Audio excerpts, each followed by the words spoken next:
Hi everybody, Dacob here. Welcome back to the Fashion Bunker. We'll be reviewing Moschino's first collection since Jeremy Scott's departure. So it's going to be the Spring-Summer 2024 collection. We're going to review it together. There's a lot of twists and turns in this one. It's not what you expect. And I'm going to give you a little bit of details about it right before we jump into the video of the entire show, which is taken from the Moschino YouTube channel, falls under fair use because we will be reviewing it. However, I have changed the music and I've put in copyright-free music. Now, subscribe to my channel if you haven't already and push the notification bell to make sure you get notified every time I make a new video, and thumb up this one if you're liking it. It really means the world to me, to the algorithm. And especially, listen, most of you that are watching me regularly, return viewers, are not subscribed. Please subscribe because it means the world to me and to this channel. Thank you so much. The collection is made in collaboration with the Elton John AIDS Foundation. So that's important to say. 40 years of love is the motto of the show because it's 40 years of Moschino. For the occasion, at the end of the show, you're going to see a limited edition shirt walking the runway. Literally a white, regular white t-shirt with a miniature print of 4 things. We're going to get to it. And you can already buy it now for $250. $250 for a cotton t-shirt. I know if it's for a good cause, but Moschino also sells non-charitable t-shirts for that amount of money. So it's not like this one costs more because part of the proceeds, or all the proceeds, I'm not so sure, go to the Elton John AIDS Foundation. That's neither here nor there. It's very much connected to Franco Moschino's vision. You know, Franco Moschino himself passed away from AIDS. So to have this renaissance of Moschino after Jeremy Scott, going back to the roots, is very interesting to see. Like, we're dedicated now to, the cause, AIDS, even though nowadays HIV is not a mortal disease in first world countries, at least, because of all the medication and PrEP and everything that's available. But it's still, there's still a fight to be fought, and this virus still cannot be fully eradicated. I think scientists are really very close. Question is the pharma industry also willing to free the medication that can actually cure this? Because I have a sneaky suspicion money is involved, as usual. Allegedly. Everything I say in this video is for entertainment purposes only, not rooted in truths or facts. Everything's alleged and just my opinion. Another thing to point out before we hit into the show is that it is split up in 4 segments. Relatively new for a fashion show to actually openly show you each 4 segments. Every fashion show is usually split into day wear, night wear, and for the summer, they might also show you some beach wear. So there are in every fashion show segments. They're just not really very clearly defined. In this show that you're about to see, they're very clearly defined because there's a group of models entering, then they exit, curtain closes, curtain opens, second group of model exits, curtain closes, third group of model, fourth. Why is this happening? Because Moschino did not appoint a new artistic director, but rather for the 40th anniversary of Moschino, what they have done was invited 4 stylists / designers or artists to design 1 segment each. And every segment was taken from, let's say, inspiration from the Franco Moschino archives. Now, interesting that Moschino states that, the brand, even though you're going to see a couple of pieces on the runway blatantly still taken from Jeremy Scott, even though he's not being given credit, like the biker bag. You're going to see the biker bag a lot on the runway. That's a Jeremy Scott design. But just like with John Galliano for the saddle bag at Dior, Dior does not credit John Galliano for the saddle bag nowadays. Nobody cares. It's the design belongs, it's in the ownership of Dior. Same with Moschino. Moschino owns the design of the biker bag. We know that Jeremy is behind the biker bag, but they don't care. Interesting that the biker bag is on the runway, even though the 4 stylists got inspired by, or designers got inspired by, the Franco archives only, allegedly. Can't be true if we have biker bags on the runway. Another interesting point to note that all 4 of the temporary artistic directors are women. This is very rare as well because there's very few women directing any fashion house worldwide at the moment.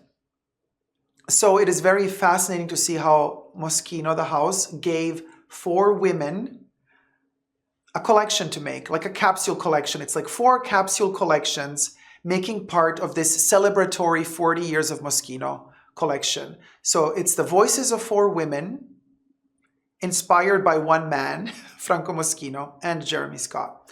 Interesting.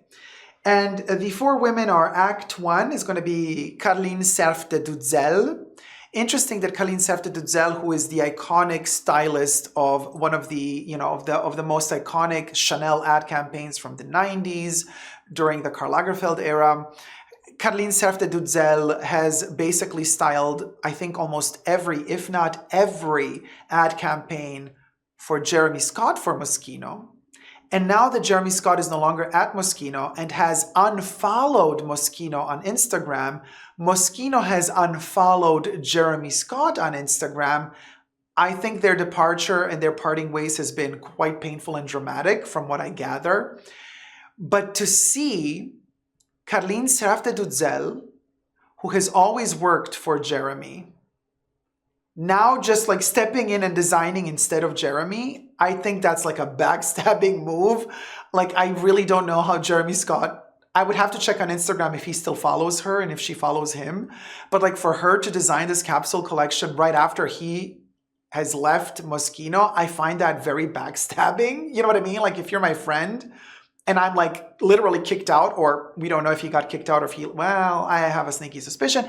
But then like she steps in to do a capsule collection right after you're gone. That's some shady shit. That's the fashion world for you. You can't trust no one and nobody's your friend.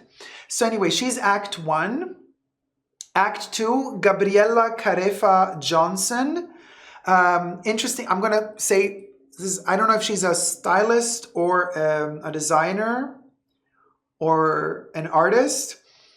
Anyway, the lady is black, and I'm only saying this because very interesting how her models are all black but one. Very, very fascinating to watch her segment. Act 3 is Lucia Liu, and Act 4 is by Katie Grand, and we're going to see all 4 ladies come out at the end of the show. So now I have kind of given you the idea of what we're about to see. It's a lot of concept in this show. And is there also going to be substance to go with it? Let's see. We're going to start watching Act 1 as I read to you the description of Carline Serf de Dutzel's chapter. Act 1. Let's go. Moschino Spring Summer 2024. Carline Serf de Dutzel has reimagined Franco Moschino's timeless pieces for the present day. As stated on the Moschino website, she crafted a sophisticated yet casual representation of her personal taste drawn from Franco's oeuvre. Always adept at blending fundamental elements in her own signature style, the Serf style. She creatively interprets Franco's early list of classics. Through meticulous visual twists, she offers unexpected answers to the contemporary question, what defines a classic in today's world? So this is Carline Serf de Dutzel's vision for Moschino. The text promises a lot. This was the text taken from the Moschino website. However, the looks... And by the way, if you know who Carline Serf de Dutzel is, honey, she has delivered some of the most iconic ad campaigns, styling-wise, for many brands, including Chanel and Moschino, and Versace. And when I heard that she was going to be designing one part of the show, I thought to myself, that's going to be amazing. And here I am looking at all of this, thinking to myself, maybe she should just stick to being a stylist, not a designer. Melissa says, I love this. HA says, I love it. By the way, the video is being filmed in front of a live virtual audience. I'm reading the live chats now. Join me on my live streams. I live stream several times a week. This is gorgeous, says Pau. Juliette says, the all black outfit is so me. Tyler says Club Monaco with fun accessories. Tina is asking, what era is this? Is this for spring? Yes, this is spring summer 24. Okay, you guys are loving it. All right, well, I missed something then. Act 2, Gabriella Carifa Johnson. I relied really heavily on recreating and changing styles from the early 90s shows to update silhouette and fabrication, but still wanted that energy to peek through. Let's call it nostalgia instead of nostalgia. Nostalgia. Gabriella Carifa Johnson, who admits she became familiar with Franco's work via the internet and social media, she reimagined as an act of love and admiration Franco's trademark cowboy hats, oversized earrings, and crochet dresses with her extraordinary eye for textures, adding a new spin, a new sensibility, making his fashion her own, the way Franco taught us, she says.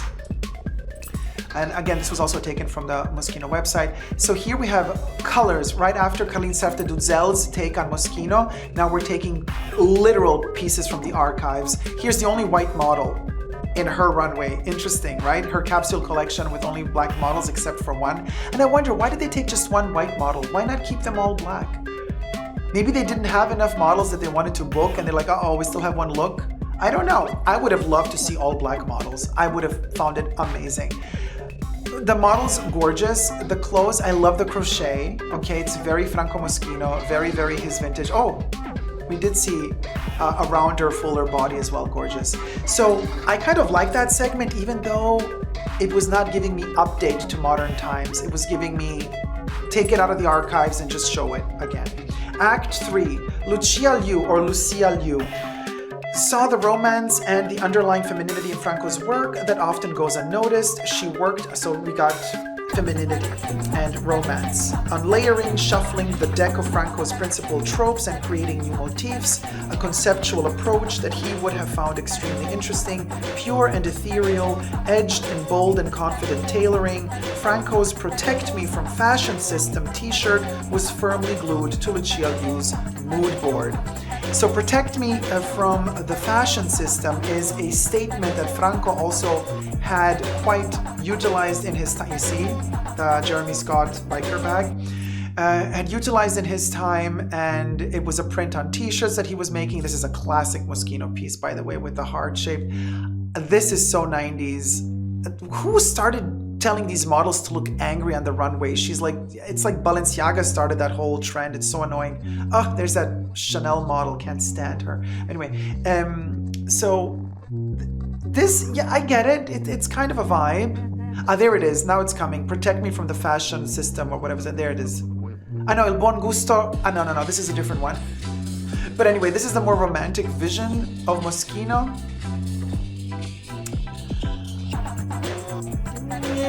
It's giving me Lolita vibes, but not in the best of ways. Maybe it was a little bit Vivienne Westwood-esque. Part 4, Act 4.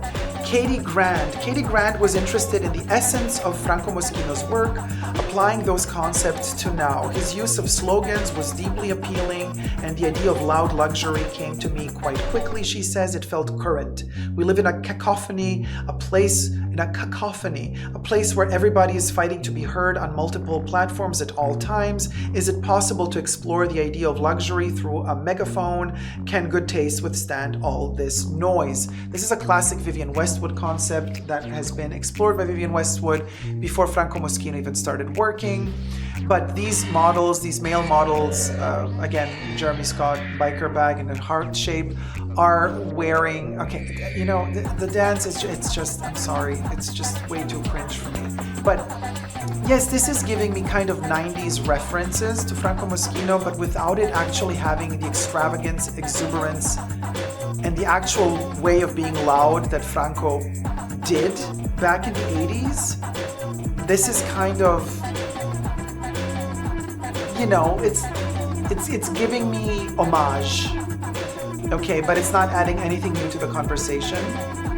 These are all clothes we've seen before. These are all styles we've seen before, and it's like the dance, okay, whatever. Expressionist dance done for 2023. Give me a break. You know what I mean? It's not provocative to me. This, like, you need to be loud. This is not how I would, this like literal interpretation of the concept of loud luxury. First of all, this doesn't look like loud luxury to me. This just looks like, I'm sorry, but this just looks like a student fashion show, you know, first year student trying to like be groundbreaking in some way, shape, or form, but it's not loud in a luxurious way at all. It's just quite embarrassing. It's like an embarrassing version of something that somebody else would have done much better. Okay, now here this lady comes with the violin and she is playing I Am What I Am, but like in a classical interpretation of I Am What I Am. And I Am What I Am is the song that Franco Moschino utilized a lot in his shows. He loved that song. It was the gay pride anthem back in the day. Still is to this day in some communities. And so she's playing that on the violin, and then she's gonna walk around the runway, and then the models are gonna follow. You know, that what I was gonna say, who did it better before with those the loud luxury? Betsy Johnson. It gave me Betsy Johnson vibes, but Betsy Johnson would have actually done it better and more contemporary. They should have given Betsy Johnson actually the task to do Moschino, to do one of the chapters for Moschino. I think Betsy Johnson would have done loud luxury way better than whatever that was. Yes, it was interesting to see men in tights and that kind of gender play, but then again, the men, it's always typical. You know, you're only allowed to be a gay man with long hair and makeup if you're muscly. If you're not muscly, well, no, then you're like kind of in that other category where you're not accepted by the gay community. Really, no, not having it at all. Debbie says, great idea to get Betsy Johnson at Moschino. Makes so much sense, says Tyler. Betsy at Moschino makes so much sense. Although Betsy is not always as political as Franco would be. Here we go, the last chapter is the Elton John AIDS Foundation. You see, borrow me, wear me, hug me, heart me, meaning love me. These t-shirts are already now available for purchase, $250 on the Moschino website, and part of the proceeds, if not all proceeds, go to the Elton John AIDS Foundation. And this is a beautiful moment. Actually, this is the only part of the show I personally enjoyed, because this is a classic 90s trope, minus these clowns at the end, but all of the models in jeans and a t-shirt, that's giving me 90s model fashion show tropes. You know, Dolce & Gabbana would close every fashion show with all the models exiting. Here are the four ladies. The black suit, the old one, she's Khalifa Duzel, then we got Khalifa there, and the other two ladies, you know, we'll go, whatever. But this concept of all of the models dressed in the same outfit, exiting at the end of the runway, oh, delicious. That is 90s to me. That is what really gave me nostalgia vibes, when all the models came out on the runway with the jeans and the white t-shirt. Live and ferret. Just live and ferret. That was my favorite part of the show. That was the only real true Moschino part of the show. Now, today, we don't need to fight HIV as strongly as other diseases, because thankfully HIV is under control, at least in first world countries. There still needs to be a fight fought, for sure. But this was something that in the 80s, when Franco Moschino was alive, was a huge issue. All of his friends were dying like flies. They were falling like flies around him, and he perished as well on the same virus.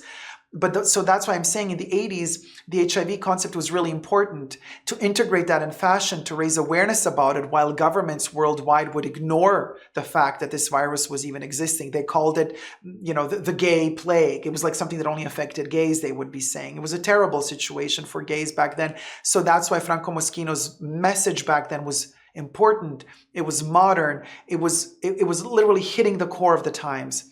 Now doing this, I would have found a new message. You know what I mean? If Franco was alive today, he would be fighting even more important problems in society. And so Franco would make more political prints, political t-shirts. He was an activist, just like Vivienne Westwood was. Vivienne Westwood kept updating her activism, her slogans. If Franco Moschino were alive today, he would be having new slogans utilized on his prints.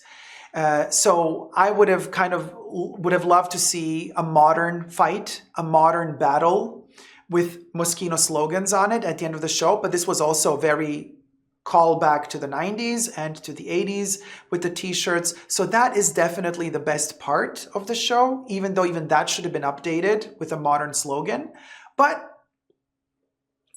we'll go. What do you guys think? Of the four segments, minus the t-shirts, which is kind of like a fifth segment, right? But of the 4 ladies that designed one segment each, which one was your favorite? The first one, second, third, or fourth? Or did you prefer the t-shirts at the end? Holly Grace says, Dacob, you would be so great at being a runway reviewer more than Tim Blanks. Maybe it's the post. Thank you, Holly. Maybe it's the post-COVID malaise. David asks. Ellie says, I disagree with you on number 3, on the third act, Dacob. Just my opinion. Act 3 is Lucia Liu, the romantic vision of Moschino.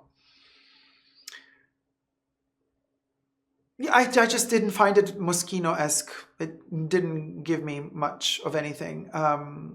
But hey, we'll go. You loved it. I'm glad you loved it. Hot Pink Ray would prefer the first from Caroline Sertedudzel. Tina prefers the third. Luna Catalan says team t-shirts. Jags Bag Attack says jeans and Act 1. Steph says Act 1. Tyler says 3 if I had to pick. Melissa says 1. King Oogie 23rd says t-shirts at the end.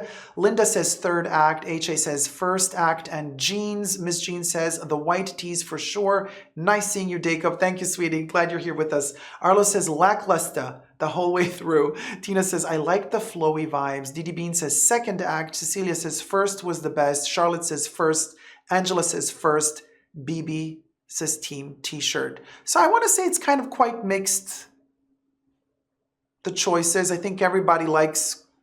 It's kind of interesting also to see how is Moschino going to sell this collection in their stores. Are they going to mix the 4 collections together, or is every boutique going to have 4 separate rooms? You know what I mean? Like, are they going to really sell them as separates? Now, here's my final thought. All of this 40 years, celebrating Moschino, blah, blah. Yeah, it's all good and fine. And fine. But I always tell you this, guys, when it comes to corporate businesses, read between the lines. It's one thing, the poetic vision that Moschino is offering us right now with the 4 ladies designing this tribute, blah, blah, blah, from the archives. Yeah, all good and fine. But what do I read between the lines as somebody who has worked in marketing and PR? What I read between the lines is, well, now that Jeremy Scott is gone, we really have to focus on what is our direction next.